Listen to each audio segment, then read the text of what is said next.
in the midst of being part of doing my sister-in-law's funeral a week Saturday down in Illinois, a dear person that I've known since I was 15, a wonderful time to be able to celebrate her life.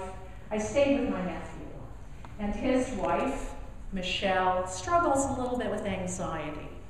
So one of the great ways in which she responds to this anxiety is she has night lights all over the house. I'm talking all over the house.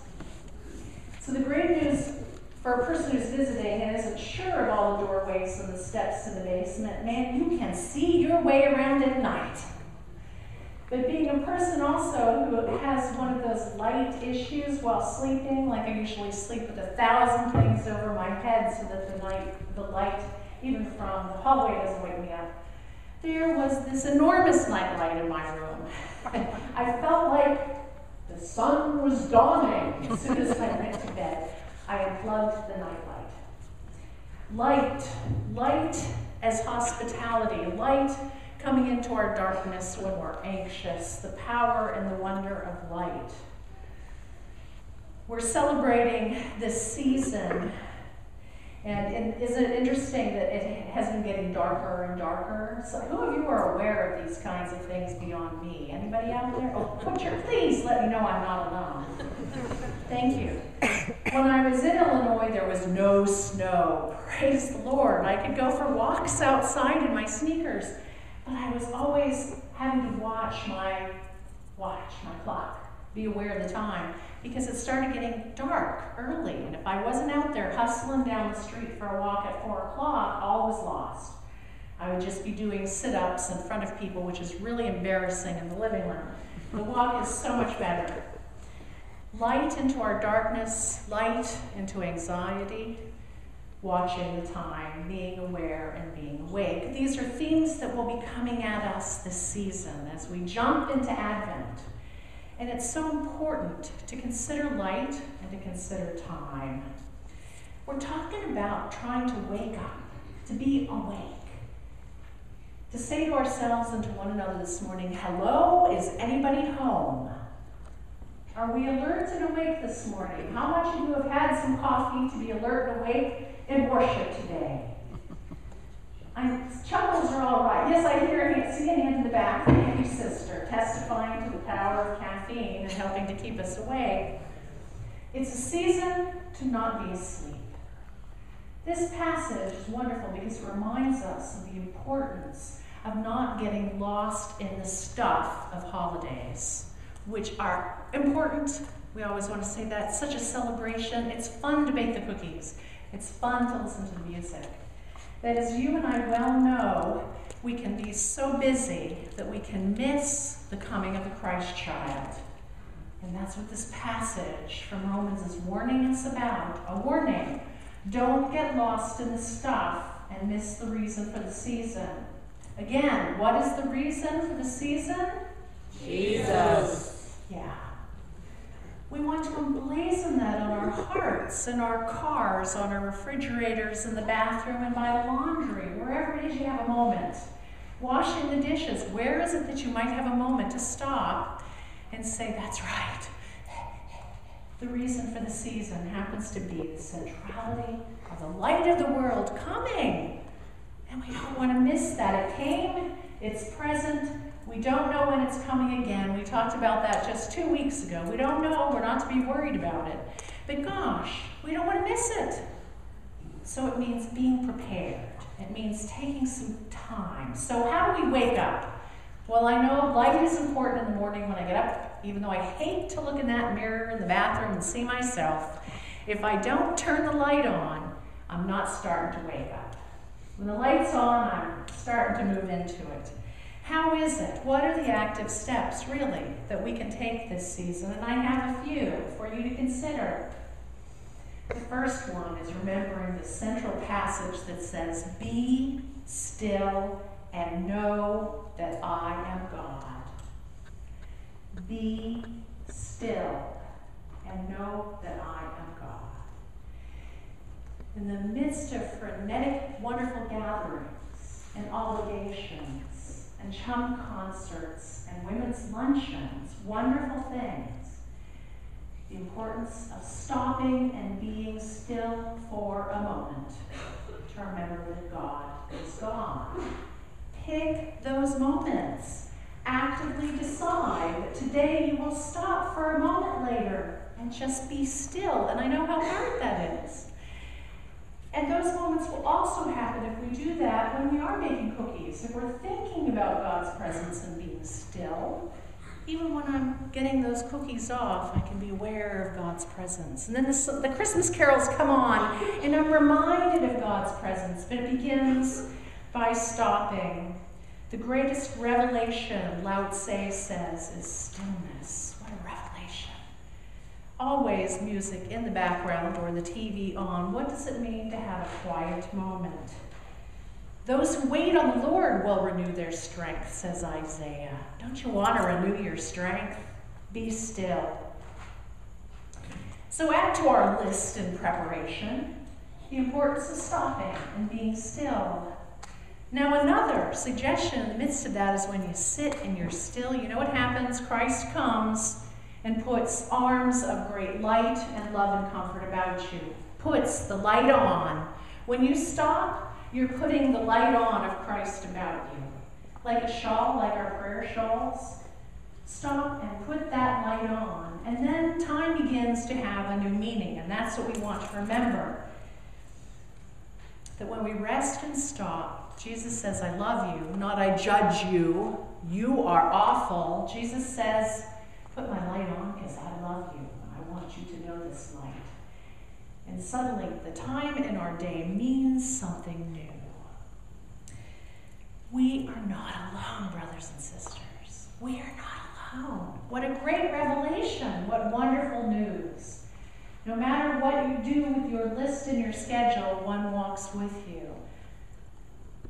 No matter what the challenges of anxiety or darkness, one walks with you.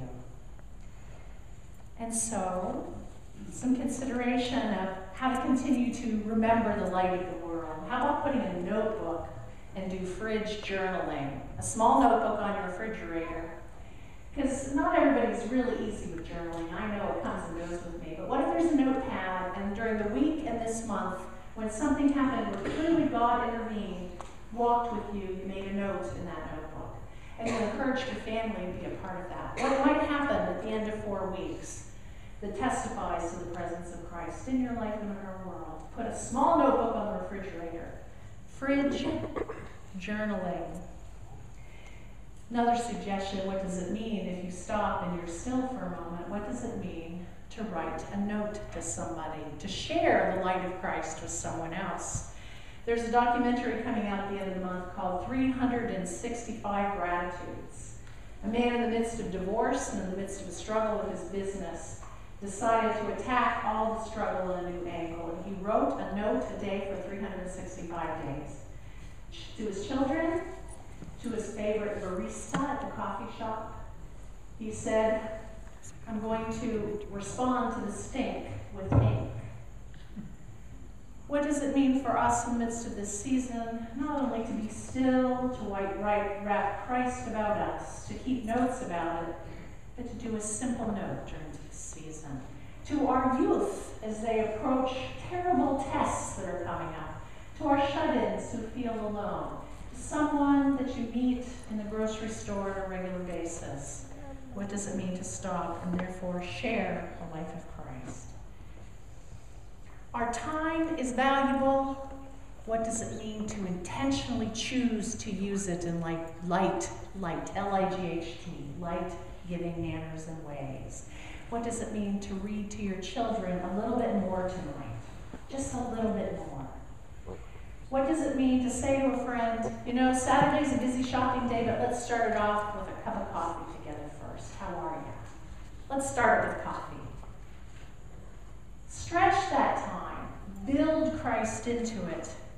Build ways in which we can be people that give Christ to others. Like cooking a meal for chum in another week, an extra meal for people that are having a really hard holiday. We're talking about this season rethinking, waking up, using our minds, connecting our minds and our hearts with the reality of Christ coming into our midst. It has to mean something. It has to change our lives, because that's what the love and the power of Jesus does. It has implications for how we work, for how we live, for how we go grocery shopping. We're going to put those glasses on. How would Jesus want me to live and walk today? Sure, I'm going to make mistakes. I am broken and shattered. Let me promise you that. And I'm forgiven. And healing comes from Christ, so that there's tomorrow to try again. And being down in Illinois, I experienced amazing hospitality. Isn't it always interesting to receive hospitality? Sometimes it's so much easier to give it, but to allow someone else to take care of you, to go to some of my brother's friends and have one of them say, I want you to stay with me. My brother's been dead 15 years. Jerry LeGros said, you're staying with me. Bed made, breakfast, coffee. The door will be open. You come home when you need to. Hospitality. What an amazing thing. What does it mean to continue to be hospitable people in the name of Jesus in simple ways? We might be the very link for someone that makes it possible to be open to seeing Christ this holiday. Again, your card, your cup of coffee, your moment. You might be that very link just in your smile and the word you might say. And someone might think, wow, maybe this Christmas I'll give that Jesus a shot. I'll be open to it. Down at this funeral, I spent a gob of time with a bunch of guys in their middle 30s. They have nothing to do with churches. It's not on their radar screen, and it's not going to be. But they're full of stories about the challenge of life and trying to find meaning in life.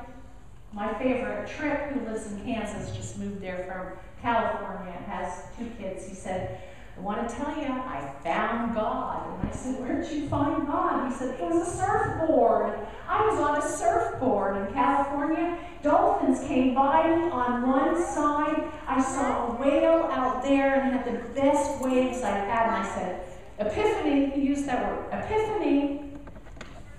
This is God. So he started surfing every day because he figured he could find God every day that way. Interesting. Tripp wanted to talk about God, but it was in a way that I almost didn't know how to talk with him. And that's what I discovered with these young men. None of the discussion had to do with this. None of it. It will not have to do with the Catholic Church, the Lutheran Church, or the Presbyterian Church. Out there in the midst of life, around tables, in the midst of things that are happening, a conversation is waiting to happen. Because people are struggling for meaning in life, and they may never enter these portals. But it doesn't mean that God isn't working, and that you and I ought not to be out there having those conversations. They may never come in here. That's not what is important. We know something. The coming of the Christ child, light to the world, light to our hearts, light to our community. We now are the bearers of the light.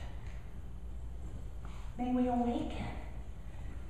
Hello, there's someone home. It's the work of Christ. Together, can we take that light out? It's the reason for the season. Last picture. A couple of years ago on our trip up north, we had one of those horrendous storms that came through, and I've shared this one other time, came through the lake, close to a tornado on either end, which is unusual for that area, but it just wiped out the lights all over this area for a week. The interesting thing is we're not dependent on electricity on our little place. We've got one solar panel that is on our dining cabinet, and the rest is lanterns. Well, a day or two later, when we went into port to get some food, a friend came up to me that I see once a year there, Elsie. She said, I was looking out my cabin, and I noticed you had light on your island. Now, how come you had light? We could see it from all over the place. I said, we just have one little solar plant panel, Elsie, but that's what made the difference for us, is the solar panel.